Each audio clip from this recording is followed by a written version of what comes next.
రాముడు ఎలా చనిపోయాడో మీకు తెలుసా? రామనవమి ఎందుకు జరుపుకుంటారో ప్రతి ఒక్కరికి తెలుసు. కానీ రాముడు ఎలా ఈ లోకాన్ని వదిలి వెళ్లిపోయాడో చాలా మందికి తెలియకపోవచ్చు. లక్ష్మణుడు ఎలా చనిపోయాడు? హనుమాన్ని మోసం చేసి రాముడు ఈ లోకాన్ని ఎందుకు వదిలిపెట్టి వెళ్లిపోయాడు? హనుమాన్ ఇప్పుడు ఎక్కడ ఉన్నాడు? ఇవన్నీ ఈ రోజు వీడియోలో తెలుసుకుందాం. ఈ వీడియో ప్రతి ఒక్క రామ భక్తుడు మరియు హనుమంతుడు భక్తుడు చూడాలి. వీడియో చివరి వరకు మిస్ అవ్వకుండా చూడండి. రాముడు రావణుడిని చంపివేశాడు. ఇక త్రేతాయుగం ముగిసే సమయం వచ్చింది. రాముడు అవతారం చాలించాల్సిన సమయం రావడంతో శివుడు బ్రహ్మదేవుడు ఇద్దరు యమధర్మరాజుని నీవు రాముడి దగ్గరికి వెళ్లాల్సిన సమయం వచ్చింది అని చెబుతారు. కానీ యమధర్మరాజు ఎంత ప్రయత్నించినా రాముడి దగ్గరికి కాదు కదా, కనీసం రాజ్యం దగ్గరికి కూడా రాలేడు. ఎందుకంటే సాక్షాత్తు ఆ మహాదేవుడి రూపం అయిన హనుమంతుడు ఎల్లప్పుడూ రాముడి పక్కనే రక్షణగా ఎవ్వరిని దగ్గరికి కూడా రానివ్వకుండా కాపలా కాసున్నాడు. ఒక రోజు రాముడికి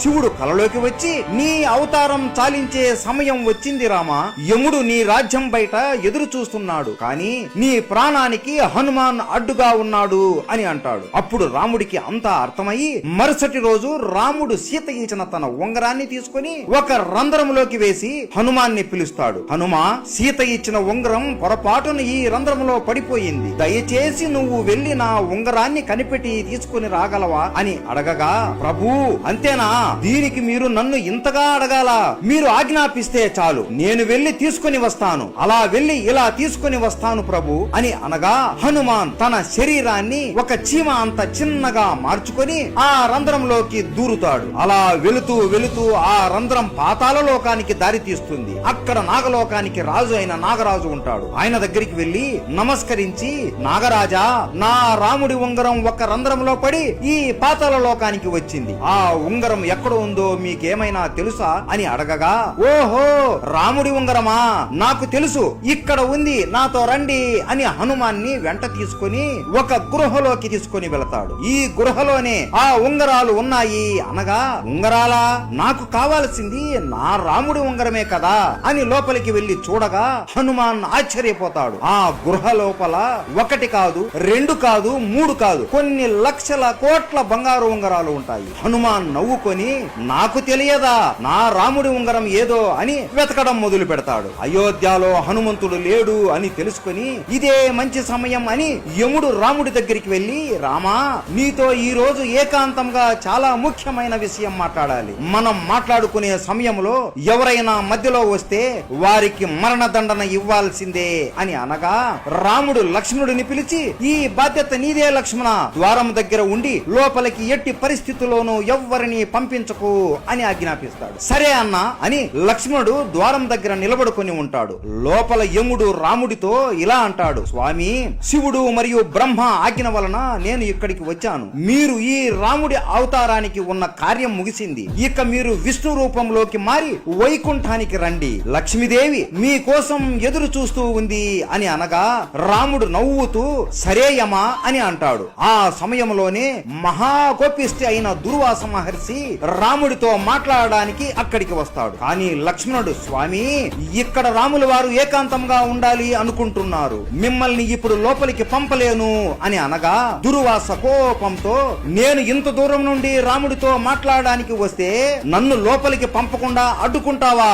ఇప్పుడు కాని నన్ను నీవు లోపలికి పంపకపోతే అయోధ్య మొత్తాన్ని కాల్చి బూడిద చేసేస్తాను అని అంటాడు. లక్ష్మణుడికి ఏం చేయాలో అర్థం అవ్వక, ఇప్పుడు లోపలికి నేను వెళితే నాకు మాత్రమే మృత్యుదండన కలుగుతుంది, లేదంటే దుర్వాస మహర్షి మొత్తం అయోధ్యాన్ని కాల్చేస్తాడు అని ఆలోచనలో పడి అయోధ్య ప్రజలకు కాపాడడం కోసం తన ప్రాణం కూడా లెక్క చేయకుండా లోపలికి వచ్చి దుర్వాస మహర్షి వచ్చాడు అని చెబుతాడు. లక్ష్మణుడు లోపలికి రావడం చూసిన రాముడు బాధతో కృంగిపోతాడు. అయ్యో లక్ష్మణ, ఎంత పని చేశావు నువ్వు, నీకు తెలియదా లోపలికి వస్తే ఏమి జరుగుతుందో అని, ఇప్పుడు నిన్ను నేను చంపాలి అని బాధపడతాడు. రాముడికి ఏం చేయాలో తెలియక తన గురువైన వశిష్ఠ మునిని అడుగుతాడు, రామా, నువ్వు లక్ష్మణుడిని చంపనక్కరలేదు, ఎప్పుడు నీ పక్కనే ఉండే లక్ష్మణుడు నీకు దూరంగా ఉంటే అది అతనికి మరణంతోనే సమానం, కాబట్టి లక్ష్మణుడిని రాజ్య బహిష్కరణ చెయ్యి చాలు అని చెబుతాడు. ఇది లక్ష్మణుడు విని, నీకు దూరంగా ఉండడం కంటే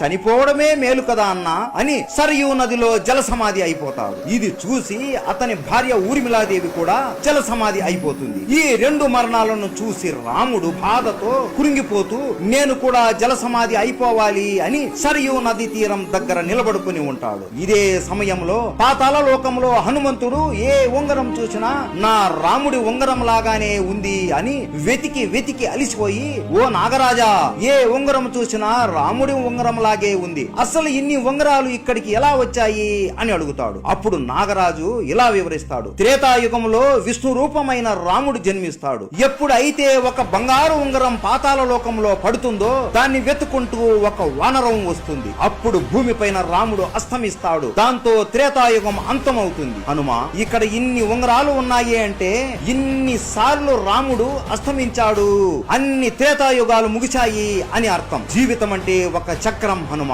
ఒక చక్రం ముగిసింది అంటే ఇంకొక చోటు ప్రారంభం అవుతుంది అని. 4 యుగాలు మళ్ళీ ముగుస్తాయి, మళ్ళీ త్రేతాయుగం మొదలవుతుంది. రాముడు మళ్ళీ పుడతాడు, నువ్వు కూడా మళ్ళీ పుడతావు, ఇద్దరూ కలిసి మళ్ళీ రావణుడిని హతమారుస్తారు అని వాసుకి అంటాడు. హనుమంతుడు ఆశ్చర్యపోతాడు. అంతలోపు అయ్యో, నా రాముడు ఇప్పుడు మరణిస్తాడా అని చేతికి దొరికిన ఉంగరాన్ని తీసుకుని వెంటనే అయోధ్యకి చేరుకుంటాడు. అయోధ్య మొత్తం వెతికినా కూడా రాముడు ఎక్కడా కనిపించడు. అలా గాలిలో ఎగురుతూ ఎగురుతూ వెతుకుతూ ఉండగా సరయూ నదిలో రాముడు జల సమాధి అయిపోతూ కనపడతాడు. వెంటనే అతి వేగంతో కిందికి వచ్చేలోపు రాముడు హనుమాన్ని చూస్తూ నదిలోకి వెళ్లిపోతాడు. ఇదంతా చూసి హనుమాన్ బాధతో గట్టిగా రామా ప్రభు అని ఏడుస్తాడు. అయ్యో, ఇదంతా నా తప్పే, నేను బుద్ధి లేని వాడిని, 1 నిమిషంలో వస్తాను అని ఇంత సమయం వృధా చేశాను, నా వల్లనే ఈ రోజు మీరు నాకు దూరం అయిపోయారు అని బాధపడుతూ ఏడుస్తూ కురింగిపోతూ ఉంటాడు.